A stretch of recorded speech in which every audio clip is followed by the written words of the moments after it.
Commercial gas కొరతతో catering business ఢీలా పడుతుంది. Gas దొరకక ఇబ్బందులు పడుతున్నామని క్యాటరింగ్ నిర్వాహకులు చెప్తున్నారు. శుభకార్యాలు సీజన్ కావడంతో ఆర్డర్లు ఎక్కువగా వస్తున్నాయి. కానీ గ్యాస్ దొరక్క ఏం సమాధానం చెప్పాలో అర్థం కావడం లేదంటున్నారు. తప్పనిసరి పరిస్థితుల్లో కట్టెల పొయ్యిలపై మంటలు వేస్తున్నామన్నారు. ఎండాకాలం కావడంతో పొయ్యిలపై వంట చేసేందుకు వంట వాళ్ళు కూడా రావడం లేదంటున్నారు. మరింత సమాచారం మా ప్రతినిధి శివసాగర్ అందిస్తారు. ఎఫెక్ట్ తీవ్రంగా గ్యాస్ మీద పడుతుందనే చెప్పుకోవచ్చు. గ్యాస్ కొరతతో క్యాటరింగ్ సంబంధించి ఎవరైతే ఉన్నారో వారందరూ కూడా తీవ్ర సమస్యలు ఎదుర్కొంటున్నారు. ఇప్పటికే క్యాటరింగ్ ఒప్పుకుని కొంత దానికి సంబంధించిన వంటలు కట్టెల పొయ్యి మీద ప్రిపేర్ చేస్తున్నారనే చెప్పుకోవచ్చు. మరోపక్క కట్టెల రేట్లు కూడా పెరిగిపోయాయని చెప్తున్నారు. ఇప్పటివరకు కమర్షియల్ గ్యాస్ బండ్ల మీద చేసిన వంటలన్నీ కూడా ఇప్పుడు కట్టెల పొయ్యి మీదకి మారాల్సి వచ్చింది. ఎందుకంటే కమర్షియల్కి సంబంధించి కూడా నిబంధనలు పెట్టడం, రోజుకి ఇన్ని బండలే ఇస్తామంటూ కూడా చెప్పడంతో తప్పనిసరి పరిస్థితుల్లో ఇప్పటికే ఒప్పుకున్నటువంటి వివాహాలు శుభకార్యాలకి సంబంధించిన వారికి ఒప్పుకున్నారు కాబట్టి వారికి ఆర్డర్లు పంపించాల్సి ఉంటుంది. కాబట్టి తప్పనిసరిలో కట్టెల పొయ్యి మీదకి వచ్చామని చెప్తున్నాం. మీరు చూస్తే ఇక్కడ ప్రస్తుతం మనం ఇక్కడ ఆషేరు క్యాటరింగ్ సర్వీస్ దగ్గర ఉన్నాం. కట్టెలు కూడా వీళ్ళు ప్రిపేర్ చేసి పెట్టుకున్నారు. ఎందుకంటే ఎన్నాళ్ళు ఈ కొరత ఉంటుందనేది తెలియదు కాబట్టి ముందు జాగ్రత్త చర్యలో భాగంగా పెద్ద ఎత్తున కట్టెలు కూడా స్టాక్ పెట్టుకున్న పరిస్థితి ఉంది. మరోపక్క ఇటు కట్టెలు రేటు పెరిగిపోయి వంట మేస్త్రులు కూడా ఈ పొగ వలన కూడా తీవ్ర ఇబ్బందులు పడుతున్నారు. వంట చేయలేమని చెప్తున్నారు. అసలే ఎండాకాలం, మరోపక్క వేడి కూడా పెరిగిపోతుండటంతో కొంత ఇబ్బందులు ఉన్నాయి. ఒప్పుకున్నాం కాబట్టి వంటలు చేసే పరిస్థితి వస్తున్నాం అన్నారు. ఇక్కడ ఆషేరు క్యాటరింగ్కి సంబంధించి వారి నిర్వాహకులు ఉన్నారు, వారిని మాట్లాడించే ప్రయత్నం చేద్దాం. ఏంటి ఎందుకని ఇలా కట్టెల పొయ్యి మీద ఇప్పుడు గ్యాస్ కొరత లేదంటున్నారు, బాగానే ఇస్తామని చెప్తున్నారు కదా? అంటే కమర్షియల్ అయితే ఇవ్వట్లేదు సార్, ఎవరికి మనకి బయటికి రావట్లేదు. ప్రజెంట్ ఎవరినైనా కమర్షియల్ బండ అడిగితే బాగా రేట్లుగా ఉన్నాయి. ఎవరినైనా సరే 4-3 అడిగితే ఒక బండ, అది కూడా చాలా ఇబ్బంది పడి ఇస్తున్నారు. దానివల్ల ఇప్పుడు మనం ఏంటంటే ఒప్పుకున్న ఆర్డర్లకి అడ్వాన్స్ తీసుకున్నట్లకి కంపల్సరీ చేయాలి కాబట్టి ఇక కట్టెల పొయ్యి మీద వీలైనంత వరకు చేసి పంపిస్తున్నాం. ఈ 25 మందికి 30 మందికి వచ్చే క్యాటరింగ్లను అయితే ఇక ఒప్పుకోవట్లేదు. మినిమం ఉన్న వరకు చేసి ఆపుదామన్న ఉద్దేశంతో ఉన్నాం సార్. అది అంటే ఏంటంటే ఇప్పుడు రేట్లు కూడా పెరిగినాయి.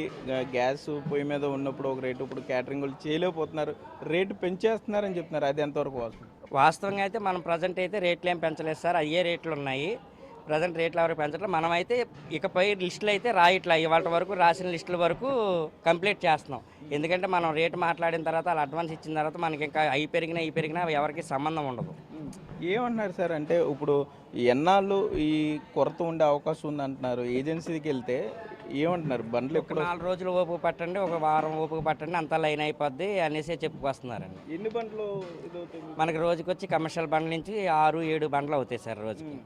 ఇప్పుడు ఎన్ని బండ్లు ఇస్తున్నారు మీకు? ఇప్పుడు 1-2 అలా వస్తున్నాయి సార్. ఇక ఉన్నట్లనేమో కళాయిలకి వాటికి బూర్లకి వాడుకొని ఈ పప్పులు, సాంబార్లు కానీ, కూరలు కానీ, బిర్యానీలు కానీ వీటి దీని మీద కట్టెల పొయ్యి మీద చేస్తున్నాం.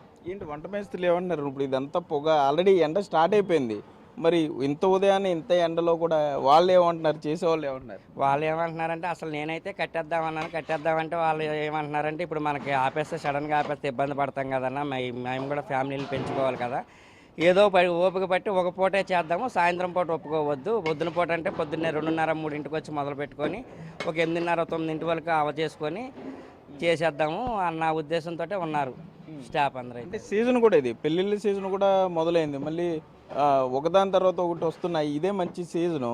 మరి ఈ టైంలో ఇలా రావడంతో ఎట్లా ఉంది? ప్రజెంట్ అయితే ఏం ఒప్పుకోవట్లేదు సార్, ఉన్న వరకు ముందు వదిలించుకుంటే కొద్దిగా ఇబ్బంది తగ్గుతుంది అన్న ఉద్దేశంతో ఉన్నాం. అదే సార్. ఓకే బాబాయ్, ఏంటి గ్యాస్ పొయ్యి మీద ఇప్పుడు వరకు తిప్పుంటావు ఈ కళాయి, ఇప్పుడు ఇలా ఉంది ఏంటి మరి? కష్టమేనండి, గ్యాస్ మీద కన్నా పొలాల పొయ్యి మీద చేయాలంటే కష్టమే కదా, చాలా ఇబ్బందిగా ఉంటుంది. కానీ ఇంట్లో ఇబ్బందుల వల్ల రావాల్సి వస్తుంది, పనికి రావాలి తప్పదు. కానీ ఏంటంటే గ్యాస్ ఆపేయడం వల్ల, కొరత వల్ల చాలా కష్టంగా ఉంటుంది. ఓకే, మరొకరిని కూడా మాట్లాడించే ప్రయత్నం చేద్దాం. బాబాయ్ ఏంటి బాబాయ్, పప్పు ఏం చేస్తున్నావు నువ్వు? అదే కట్టెల పొయ్యి మీదే చేస్తున్నావు పప్పు, కట్టెల పొయ్యి మీదే చేస్తున్నాము. గ్యాస్ బండ్లు దొరకట్లేదు కాబట్టి మరి ఒప్పుకున్న మట్టికి మరి నలుగురు పని చేసుకుంటున్నాం కాబట్టి ఏదో శుభ్రంగా కట్టెల పొయ్యి మీద చేసుకొని వెళ్తున్నాం. మరి ఏంటి చాలా ఇబ్బందిగా ఉందా చేసేది ఇదంతా పరిస్థితి? ఏముంది 4 రోజులు మరి వచ్చినప్పుడు తప్పదు కదా, మరి ఏం చేస్తాం. అది మనం చూస్తున్నాం ఇక్కడ దీనికి సంబంధించి కూడా పూర్తి స్థాయిలో ఇబ్బందులు ఎదుర్కొంటున్నాం అని చెప్పి ఏలూరు జిల్లా వ్యాప్తంగా అటు పశ్చిమ గోదావరి జిల్లా వ్యాప్తంగా కూడా క్యాటరింగ్ సెంటర్లు అన్నీ కూడా ఆల్రెడీ ఒప్పుకున్న ఏదైతే శుభకార్యాలకు సంబంధించి కార్యక్రమాలకు సంబంధించి మాత్రం కట్టెల పొయ్యిల మీద చేస్తున్నాం, చేయలేని పరిస్థితి ఉంది. కట్టెల రేట్లు కూడా పెరిగిపోతున్నాయని చెప్తున్నారు. కొద్దిగా దాన్ని అంటే ఎవరైతే వీరికి వ్యాపారం ఇచ్చారో వారికి సంబంధించి మరలా వారు ఇబ్బంది పడకూడదు, వారి కార్యక్రమానికి అందజేయాలి కాబట్టి రేటు ఎక్కువ ఉన్నా కూడా ప్రస్తుతానికి అందజేస్తున్నాం. రేపు ఉదయం అంటే సోమవారం నుండి కొద్దిగా ఈ పరిస్థితి ఉండకపోవచ్చు. ఇప్పటికే గ్యాస్ పొయ్యిల కొరత కమర్షియల్ తీవ్ర పరిస్థితుల్లో ఉంది. మరలా కట్టెల పొయ్యి మీద ఇదే కంటిన్యూ చేసే పరిస్థితి ఉండకపోవచ్చు అంటున్నారు. మరోపక్క కొంతమంది ఇదే అదనుగా బ్లాక్లో బండ్లను కొనడం కానీ లేకపోతే ఎక్కువ స్టాక్ పెట్టుకోవడం కానీ చేస్తున్నారు. దీని మీద కూడా విజిలెన్స్ అధికారులు దృష్టి సారించారు. ప్రతిదీ కూడా గ్యాస్ బండ ఏజెన్సీ నుండి డెలివరీ బాయ్ ద్వారా ఎవరైతే బుక్ చేశారో ఆ వ్యక్తికి అందిందా లేదా అనేది కూడా పూర్తి స్థాయిలో వెరిఫై చేస్తున్నారు. మరి గ్యాస్ కొరత ఎప్పుడు తీరుతుంది అనేది తెలియకపోయినా కూడా కొంత ప్రజలు తీవ్ర ఇబ్బందులుగా పడుతున్నారు కాబట్టి బ్లాక్ మార్కెట్ని అరికట్టాలని కూడా ఇక్కడ వినియోగదారులు విజ్ఞప్తి చేసే పరిస్థితి అయితే ఉంది. Cameraman Bhagirath, Sagar, big TV, Eluru నుండి.